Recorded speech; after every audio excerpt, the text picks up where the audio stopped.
მოგესალმებით მეგობრებო ყველას.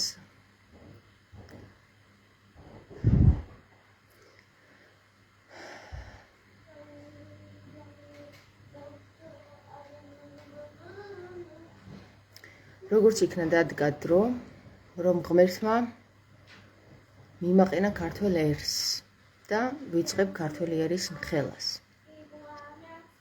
კარგად მომისმინეთ და გაიგებთ ვინ ვართ ჩვენ.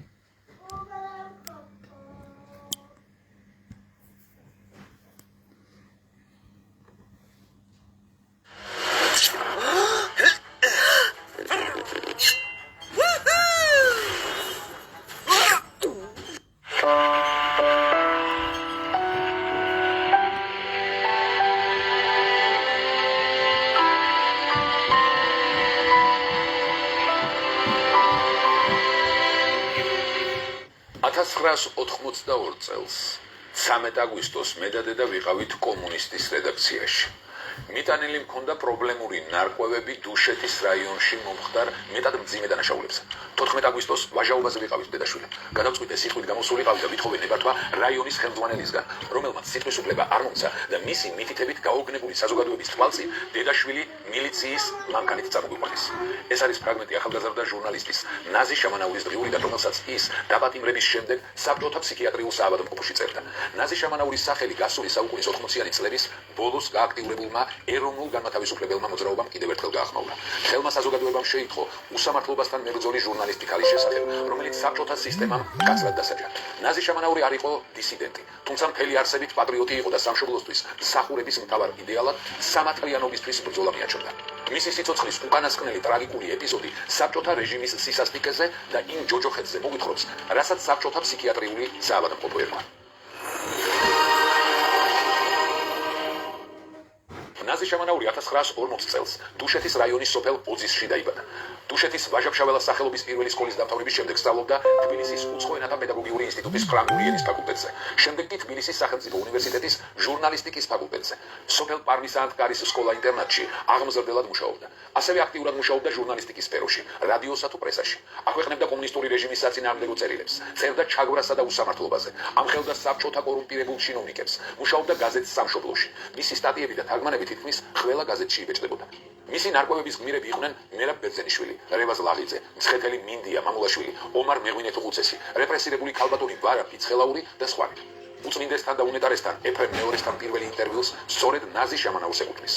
ნაცნობები და ახლობლები ახასიათებენ როგორც მოკრძალებულ, თავმდაბალ, თუმცა საოცრად მიზანსწრაფულ, შეუპოვარდა სიმართლისთვის მებრძოლ ადამიანად. მისმა ერთმა სტატიამ ჭირმა თავი მალა, მაგრამ რომელიც გაზეთ სოფლის ცხოვრებაში გამოქვეყნდა, ისიც შემოკლებით შეცვალა რედაქტორების დამოკიდებულება ნაზი შამანაურის მიმართ. ბოლო წერილი მან 1974 წლის 7 ივნის გაზეთ სოფლის ცხოვრებაში გამოაქვეყნა, რის შემდეგაც დაიწყო მისი როგორც ჟურნალისტის დევნა და შევიწროება. 1982 წლის 14 აგვისტოს ჩარგალში ტრადიციულად ვაჟაობა აღინიშნებოდა. ჟურნალისტმა ნაზი შამანაურმა სიტყვა ითხოვა, მაგრამ ნება არ მისცეს. მაშინ მან საზოგადოებას მიმართა, მომეცით საშუალება გადმოგცეთ რა უჭირს ან რა ულხის ვაჟას სამშობლოს კუთხეს, მთიელ ხალხს, გუდამაყრის, მთიულეთის, ფშავ-ხევსურეთის მოსახლეობას. ვაჟასადმი პატივისცემა მარტო ვაჟაობაზე შეკრებით, ულზე ჯიღის ცემითა და პატრიოტული ლექსებით ხომ არ გამოიხატებაო. ამის თქმა იყო და ატყდა ხალხში ერთი ალიაკოტი. ჟურნალისტს სათქმელი ბოლომდე არ დაამთავრებინეს. დუშეთის მაშინდელი რაიკომის წარმომადგენლობამ იცოდა, რასაც აპირებდა ახალგაზრდა ჟურნალისტი, ამიტომ თადარიგი წინასწარ დაიჭირეს. ხალხში მიმოიფანტნენ და ნაზიც და დედამისიც სარა ინაშვილი იქვე დააპატიმრეს. თავზე ტომარა ჩამოაწვეს, მილიციის მანქანაში ჩატენეს და თბილისში ფსიქიატრიულ საავადმყოფოში გადაიყვანეს. დედაშვილი ერთმანეთს დააშორეს და დაიწყო ჟურნალისტის 5 თვიანი სასტიკი წამება. გამატიტულეს ყველას თვალწინ, იატაკზე თმით მათრიეს, ხელფეხი შემიკრეს, მუცელში მცემდნენ, თმაზე მეკაჩებოდნენ, ცხვირზე ხელს მიჭერდნენ, რომ პირი გამეღო, კანი მეწყლოდა, ტუჩები დამილურჯდა, სასა დამისინდა, ლუკმას რომ ვერ მაყლაპებდნენ, ძუძუებზე ფეხს მაჭერდნენ, კისერს საქონელივით მიდრეკდნენ, მუცელში წიხლს მაზელდნენ, ნიკაპში მუშტს, ლანცეტით მაწამებდნენ, სასამდე მიბჯენილ კოლს ხახაში ბურხივით მიტრიალებდნენ. ვიხრჩობოდი, იოგები საყლაპავი მილი დამიზიანდა, კბილები დამემსხვრა, პირსახოცი სისხლიანი იყო, წერდა ნაზი შამანაური თავის დღიურებში. ნაზის ჩამოართვეს 77 გვერდიანი ნარკვევი, რომელიც ფაქტობრივად დუშეთის რაიონში მომხდარ ბოროტმოქმედებათა ჟურნალისტური გამოძიება იყო. ამ ბნელი საქმეების უკან ამ რაიონის მესვეურები იდგნენ. ჩვენ კიდევ გონია, რომ შუა საუკუნეების წამება და სადიზმი დამთავრებულია. გავაგრძელოთ. საფუძვლიანად გაეცნენ რაიკომის მდივანისა და ძალოვანი სტრუქტურის ხელმძღვანელებიც და დედაშვილს ფსიქიატრიულ საავადმყოფოში მკურნალობა მიუსაჯეს. ნახეთ, როგორ შემიგინეს ადამიანური ღირსება და მაღალი მოქალაქეობრივი შეგნება. დუშეთის რაიონის მწვავე პრობლემებზე მე, როგორც ჟურნალისტმა, საკითხი აღგზარი 1973 წლიდან ცენტრალურ კომიტეტში. ამხანაგმა ვიქტორია სირაძემ მადლობა გადამიხადა ჩემი ჟურნალისტური საქმიანობისთვის და მითხრა, ამ საკითხებზე უახლოეს მომავალში ცენტრალური კომიტეტი იმჟელებსო, მაგრამ ამის შემდეგ მწვავე ბევრნა დამიწყეს არათუ მე, არამედ ჩემს ოჯახს. რედაქციებში ამიკრძალეს თანამშრომლობა. 1978 წლის 28 ივნისს ფლოტის დღეს რადიო რედაქციამ პროგრამათა ფურცლიდან ამოიღო სევასტოპოლის გმირი დამცველის ქეთევან ხომერიკისადმი მიძღვნილი ნარკვევი.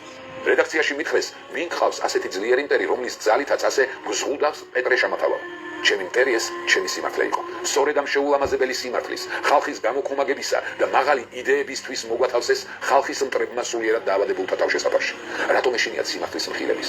კონსტიტუციით ხომ ნებადართულია საჯაროდ სიტყვის თქმის უფლება. თუ კი ეს სიტყვა, რა თქმა უნდა, ხალხის ინტერესებისთვისაა ნაკარნახები. მაშინ რა შეია საქმე? ნუ თუ სამშობლო ცოცხლად დაგუმარხავს თავის ერთგულ შვილებს და უკვალოდ გაქრება ჩვენი ოჯახის მაღალი, შეურყმელი, წმინდა პატრიოტული შეგნება ხალხისა და ერის წინაშე. თუ კი ბოროტ ძალებს შეუძლიათ გაერთიანდნენ თავიანთი მზაკრული ინტერესების განსახორციელებლად, ქვეყნის საძარცვალად და ასაოხრებლად, მაშინ რატომ არ გვძალგვიც მივაყუდოთ ზურგი მამულის სადიდებლად? გეკითხებით, რატომ არ შეგვიძლია ეს? გააქვთ პასუხი? ჩვენ წირავთ ხალხს, წირავთ იმ ხალხს, ვინ სიმართლისთვის იბრძვის. ჩვენ კიდევ ზივართ სახში და უყურებთ ტელეფონებიდან და ტელევიზორებიდან გამძღარი მოცლებით, თუ როგორ წირავენ და როგორ აწამებენ და როგორ გვიკლავენ სიმართლეს. და ჩვენ ვიძახით, ქართველები ვართ, რაც მაგრები ვართო? ჩვენ კიდე ამას ეს ამოგვდის პირიდან? ჩვენ კიდე ეს გვაკერია პირზე? გავაგრძელოთ. დაბადიმრებიდან მე-13 დღეს ფსიქიატრიულ საავადმყოფოში დედაშვილი ერთმანეთს დააშორეს. შამანაურმა პროტესტის ნიშნად 70 დღე იშიმშილა. მეტპერსონალი მისი შიმშილობის შეწყვეტას იმით ცდილობდა, რომ ლანცეტს სასამდე აჭერდნენ, კონსულხივით უტრიალებდნენ ხახაში ზეწრებით შეკოჭილს. ამას ნაზის დროებში ვკითხულობთ. აწამებდნენ ინსულინური შოკებითა და ნეიროლეპტიკების ინექციებით. ნაზის მეგობარი ბელა წმერაძე იგონებს, ის ებრძოდა ყოველივეს, რაც უსამართლოდ მიაჩნდა. იცავდა ჩაგრულს, ღარიბს, უპატრონოს, მოხუცს. მან საზოგადოება დაყო ორ ნაწილად: მომხოჭელები, ქურდები, ავაზაკები და პატიოსანი ჩაგრულები. ნაზიკომ უკან დახევა არ იცოდა, მაგრამ სიმართლის დამტკიცება იმ დროს თითქმის შეუძლებელი იყო. ცნობილია, რომ ნაზი შამანაური იმ დროსაც და ამ დროშიც. ჩვენ ვართ მოქცეული აბსოლუტურ უუნარობაში. რაც უუნარონი ვართ, ქართველები ვართ, ესე უნდა ვიძახოდეთ. და არა პირიქით, რაც მაგრები ვართ, ქართველები ვართო. როცა ჩვენ აი ესეთ ადამიანებს ვერ ვიცავთ, არ შეგვწევს მაგის უნარი, რომ დავიცვათ, ის იბრძვის, ჩვენ უბრალოდ გული გვტკივა. ვზივართ სახში და ვაგრძელებთ ჭამას, სმას, ფულის შოვნას და ბავშვების ზრდას. იმ უსამართლო ქვეყანაში, რაც ეხლა გვესმის. ეს დღესაც გრძელდება და ეს დღესაც სწორედ იგივენაირად ხდება, როგორც მაშინ. სოციალურ ხელისუფლებას კი არ ებრძოდა, არამედ ამ ხელისუფლების თითქმის ყველა გოლში მოკალათებულ პირებს. ის ბოროტებად მიიჩნევდა არა თავად საბჭოთა სისტემას, არამედ ამ სისტემის ცალკეულ ჩინოსნებს, რომლებიც თავიანთი კორუმპირებული და მავნებლური ქმედებით ძირს უთხრიდნენ საბჭოთა ხალხების კეთილდღეობას. თუმცა ნაზი შამანაურისთვის უმთავრესი იდეალი საქართველო იყო. მისი საპროტესტო სულისკვეთებაც მკაფიო პატრიოტიზმით იყო განშვალული. ამიტომ იყო, რომ ეროვნულ განმათავისუფლებელმა მოძრაობამ სამართლიანად დაიტაცა მისი სახელი და აქცია სიმართლისთვის, სამოქალაქო ღირსებისთვის ბრძოლის სიმბოლოდ. მოძრაობის წევრების აქტიური ძალისხმევით ნაზი შამანაურის სახელი მსოფლიოში გახმაურდა. ამას საბჭოთა სისტემა უპასუხოდ არ დატოვებდა. 1983 წელს გაზეთ კომუნისტში გამოქვეყნდა სტატია, იყო კი წამებული. სტატია რადიო თავისუფლების მიერ გავრცელებული ინფორმაციის კონტრარგუმენტია. სტატიაში ფსიქიატრიული საავადმყოფოს დირექტორი ამბობს, ბევრჯერ ვესაუბრე ავადმყოფს, ვიყავი სტაციონალურ საექსპერტო კომისიის თავმჯდომარე და სრული პასუხისმგებლობით ვაცხადებ, საქმე გვქონდა შიზოფრენიის ფორმის სრულ დაავადებასთან. ბრავო, ბრავო, ბრავო, ბრავო, ეს იცის საპატრიარქომ, კარგად, ეს შეუძლია ძალიან კარგად. საპატრიარქოს, რომ ადამიანები, რომლებიც გამოირჩევიან განსაკუთრებული ჭვერმეტყველობით და განსაკუთრებული კრიტიკის უნარიანობით შიზოფრენიას მიაწერენ ხოლმე აი ამ დაავადებას და ჩემს ტყავზეც გამოვცადე ეს მე. თუმცა მადლობა უფალს შამანაურისგან განსხვავებით მე საგიჟეთში ვერ მომამწყდიეს. რატომ? იმიტომ რომ ჩემი მეუღლე გერმანელია. ალბათ და ამის ეშინიათ რომ გერმანიაშიც არ გავრცელდეს ამათი უმსგავსოება, რომელსაც ქართველი ერი უწყობს ხელს. შენ რომ იყურებ, შენ უწყობ ამას ხელს. რატომ? იმიტომ რომ როდესაც გავაცხადე და ვთქვი რომ საგიჟეთში ყავთ ადამიანი დამწყდეული, საპატრიარქოს მიერ გადაგზავნილი, რომელმაც შამანური ქუდი ჩამოხსნა ჯვარს სვეტიცხოველში, ამაზე ხმა არავინ არ მოიღო. იცით რა გააგრძელა? გააგრძელა სმა, ჭამა და ფულის შოვნა. თქვენ ხართ გამყიდველი ერი. თქვენ ხართ ის, ვინც არ იმსახურებს ნაზი შამანაურს. თქვენ ხართ ის, ვინც არ იმსახურებს ქრისტეს. თქვენ ხართ ის, ვინც არ იმსახურებს თამარ მეფეს. თქვენ ხართ ის, ვინც არ იმსახურებს არც ერთ წმინდანს. იმიტომ რომ ფულზე გაიყიდეთ. იმიტომ რომ იუდას შეუერთდით. იმიტომ რომ თქვენ ხართ ის, ვინც უნარობაში ჭიდა და ჩაემსხვრია შიგნით და იქ წევს როგორც ღორი ტალახში, მაგრამ მოდი გავაგრძელოთ კიდე. სანით და ამან გაათავისუფლა ის ბოროტი ხულიგნობისთვის სისხლის სამართლის პასუხისმგებლობისგან. ამ დასკვნას ხელს ცნობილი ფსიქიატრი ავლიბ ზურაბაშვილი აწევდა. თუ სუში მოგინდა თანაც ახლავე მიმართეთ გლოვოს. იქნებ სასწრაფო ჭირდება მოსასმენები. სურსათი რაც არ უნდა მოისურვო. შეუყვეთ გლოვო და ყველაფერი. შენ ხარ ის, ვინც გაიქცა საზღვარგარეთ. შენ ხარ ის, ვინც არ დაუდგა ასეთ ხალხს მხარში. შენ ხარ ის, ვისაც შეეშინდა რომ ასეთი ხალხის გვერდში დამდგარიყო.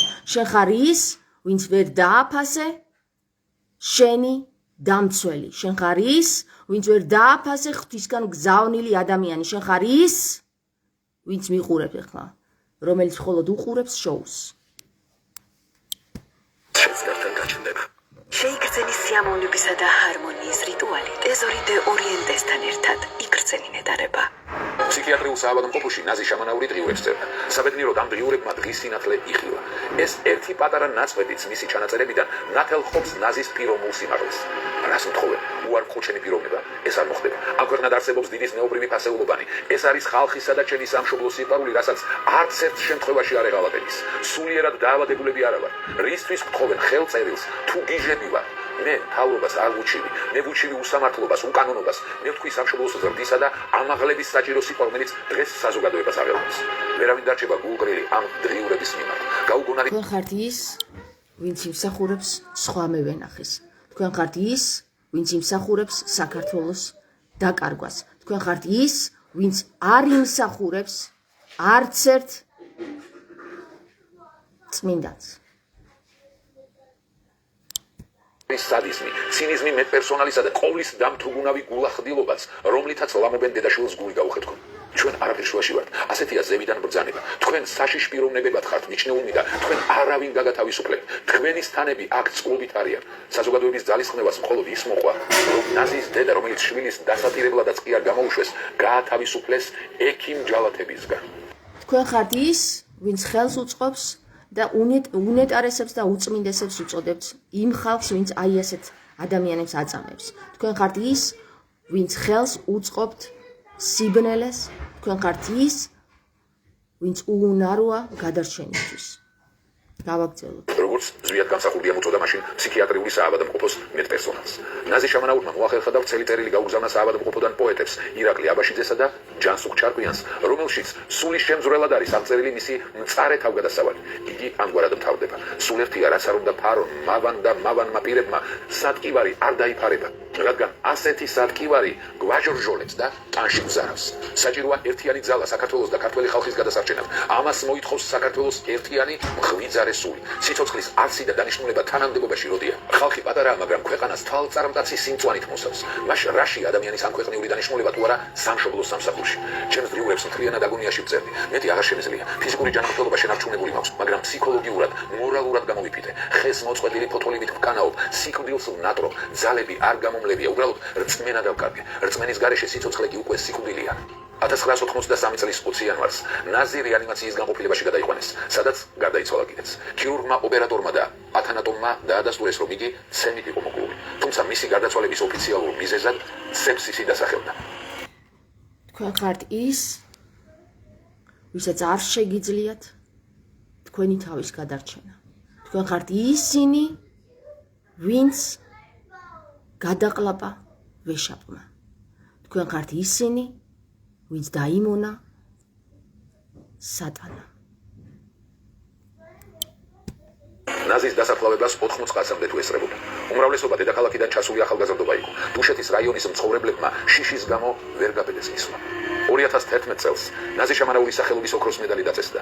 ჯილდო და სიგელები იმ ჟურნალისტებს გადაეცემათ, რომლებიც საკუთარ პროფესიას ერთგულად ემსახურებიან. საზოგადოებას მართალ ობიექტურ ინფორმაციას აწვდიან და ამასთანავე ადამიანის უფლებების დასაცავად იბრძვიან. თქვენ ხართ ის, ვინც აღმერთებს მკვდრებს. თქვენ ხართ ის, ვინც ცოცხლებს ვერ აფასებს. თქვენ ხართ ყველა ის, ვინც არის უუნარო, რომელსაც შეუძლია სიმართლე დაიცვას. რომელსაც აღარ შეუძლია სიმართლე დაიცვას. თქვენ ხართ ის, რომელი ერიც განადგურდა. თქვენ ხართ ის, რომელიც ბრმა და ბარაბას გზით მიდის. დაგვიწერეთ კომენტარებში, იცოდეთ თუ არა ნაზი შამანაურის ისტორია. გამოიწერეთ კარდუს YouTube და Facebook გვერდები. მოიწონეთ ეს ვიდეო და გაუზიარეთ, რაც შეიძლება ბევრს, რათა ყველამ გაიგოს ამდენი საქართველოს. მეტის ვერაფერს ვეღარ გეტყვით. თქვენ ხართ ის, რომელ ტლაპოშიც გინდათ წოლა.